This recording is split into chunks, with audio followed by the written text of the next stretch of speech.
Welcome to PDRA TV, and we've come up here to Michigan to meet up with one of our new associate sponsors, Dick Maskin from Dart Machinery. Dick, welcome aboard, man. You've been in the sport for a long, long time. Yeah, thanks. I haven't seen you in a while, but yeah, old home week. We used to spend a lot of great times together, man. We spent a good part of 6-8 years together there doing some pro stock racing. Yeah, back in the day. Ricky Smith and Tommy Martino and I don't know, maybe one or two others.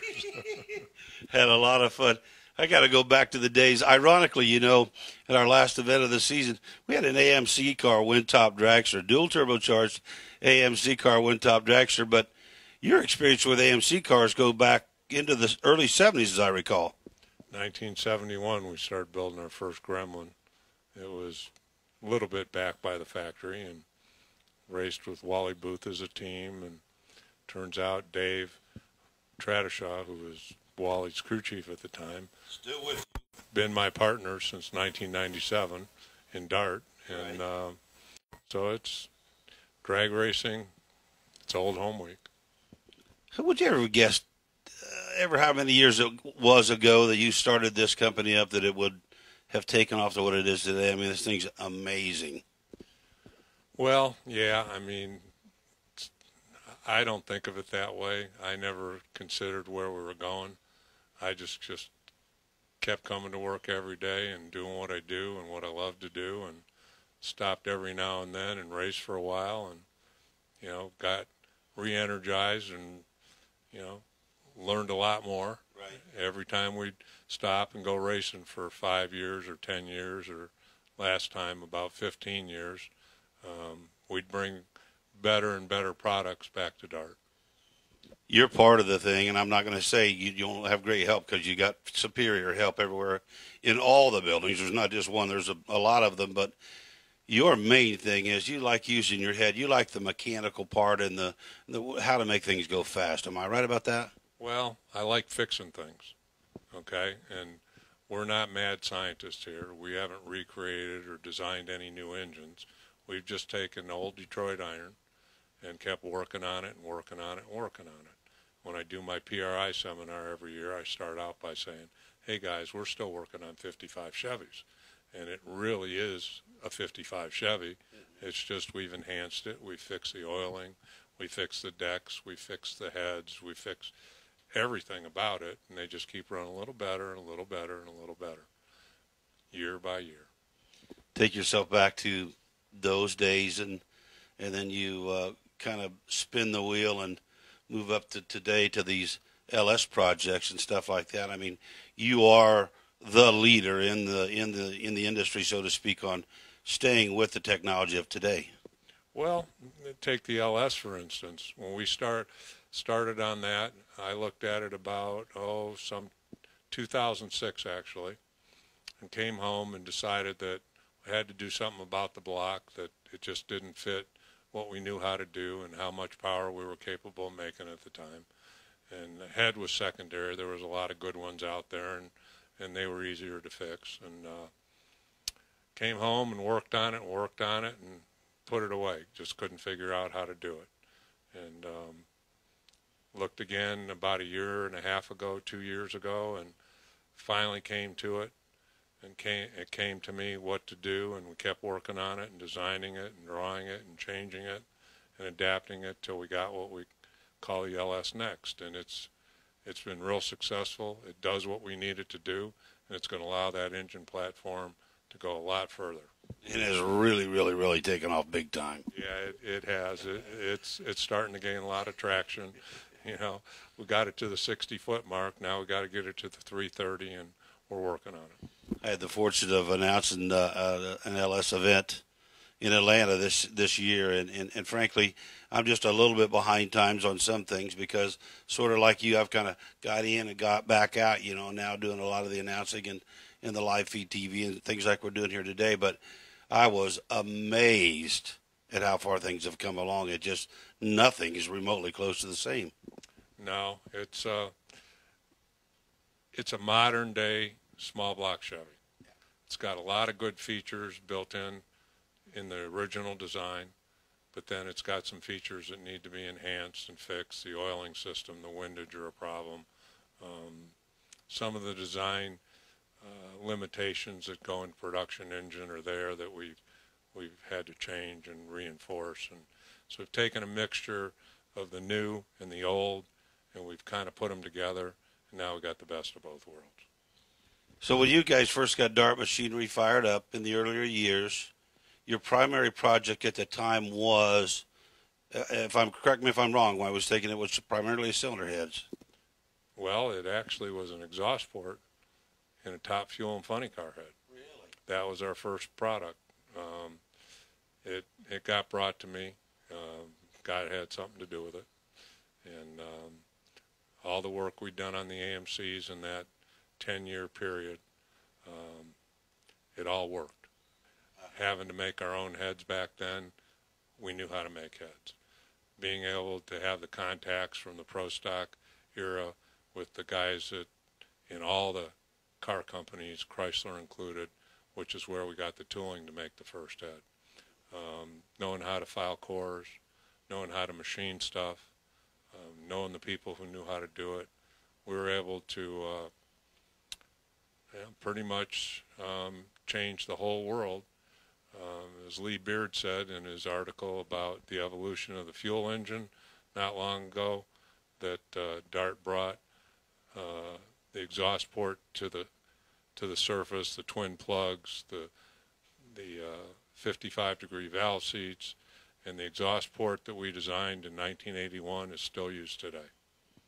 Let me ask you this question: How do you fast forward yourself from a 400 and some cubic inch AMC to a 500 cubic inch hemispherical head motor that way? I mean, how does that work out? Well, the AMCs were basically 370s, and the 500-inch Hemi wasn't any different. They had a supercharged intake and a pathetic exhaust port, and we knew that. We had worked on that and worked on it and worked on it.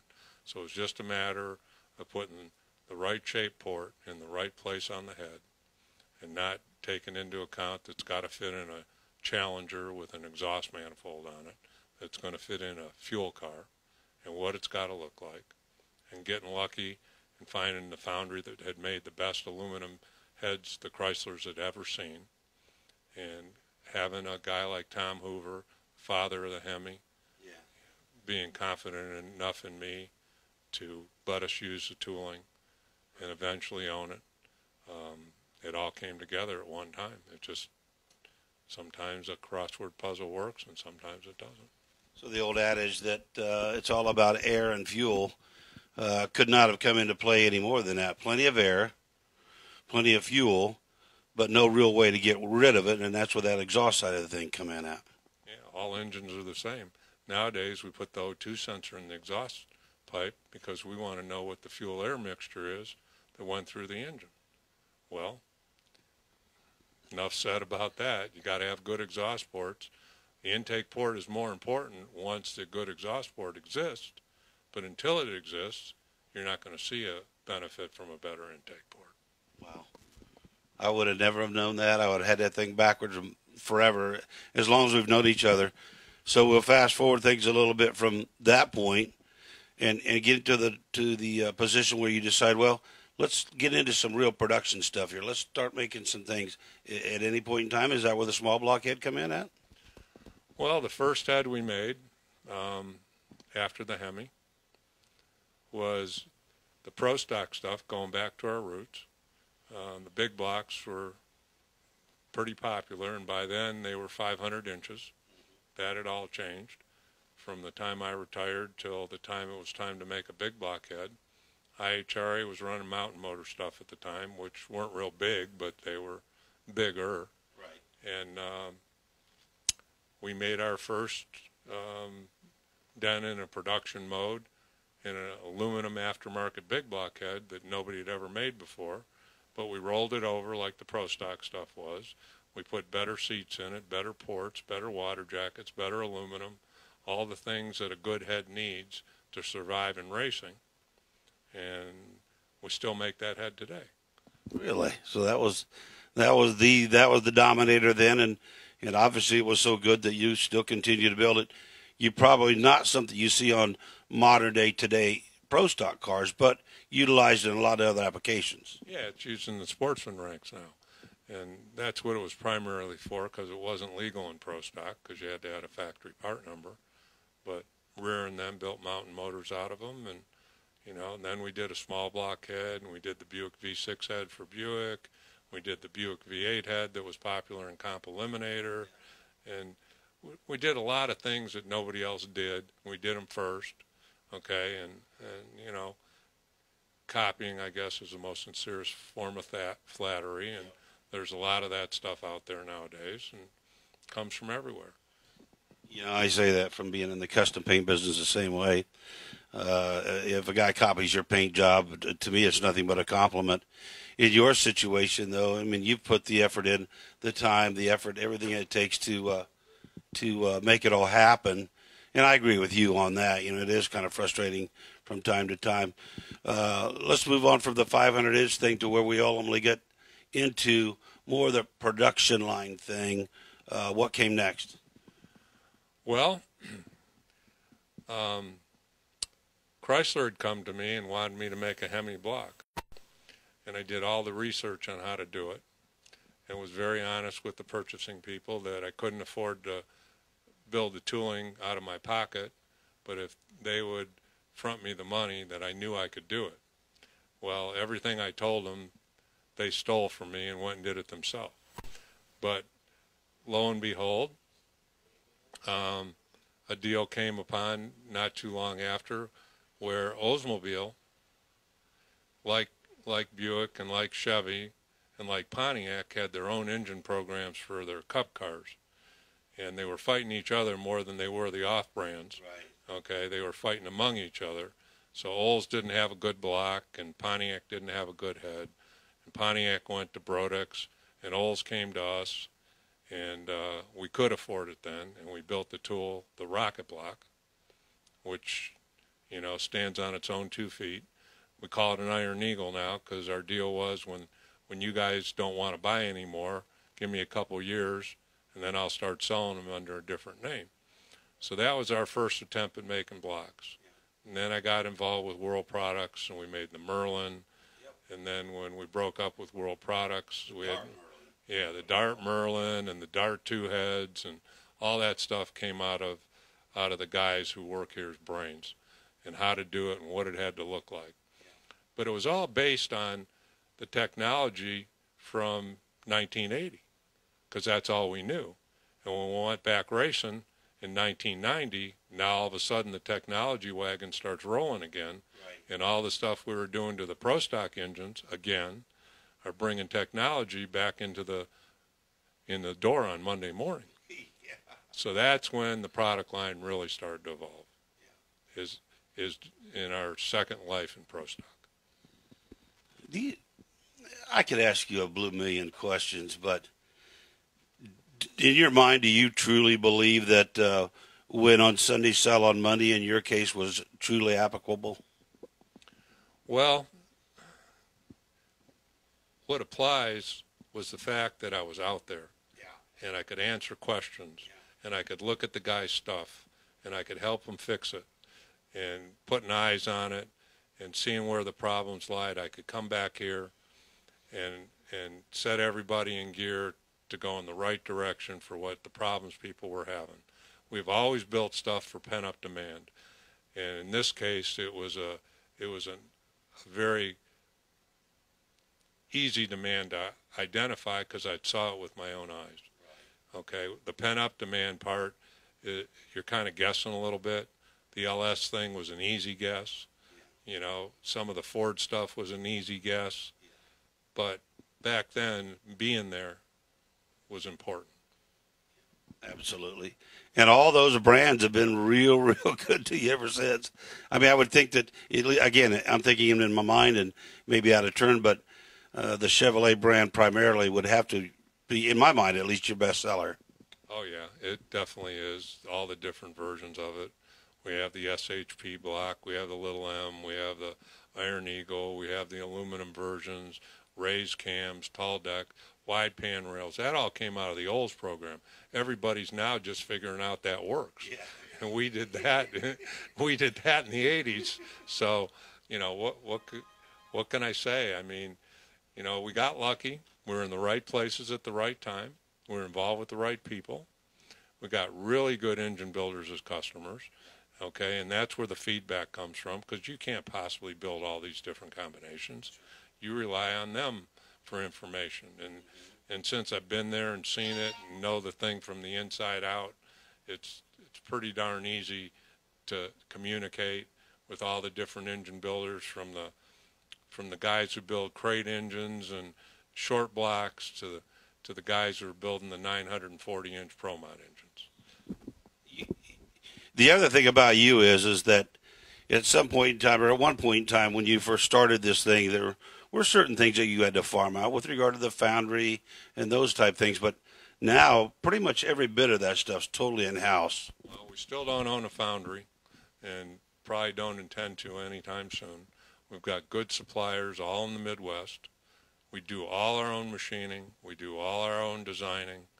The pattern maker, he doesn't work for us, but he works with us, and he does all the roughing on all the billet stuff. He does all the design work, and it's an amazing team of people that turn out this product every day.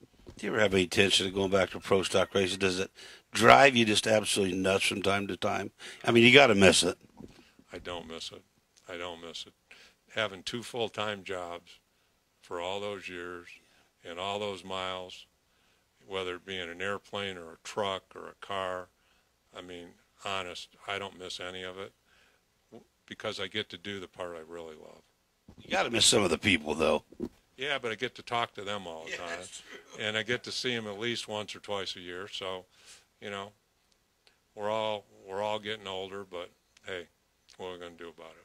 Let's bring this thing up to speed to 2014, really 2015 and beyond, where now, you know, the billet blocks is a thing of the future, and the billet cylinder heads, and the days when, you know, a mountain motor was 650 cubic inches, now they're over 900. Is that something you ever fathomed in your lifetime? No, it just, I mean, you got to live inside a 3-foot box, and you can't really worry about a whole lot outside of your box, because it doesn't affect you until somebody comes in your box and suggests it, and that's when you get involved in it. So I'm not a dreamer.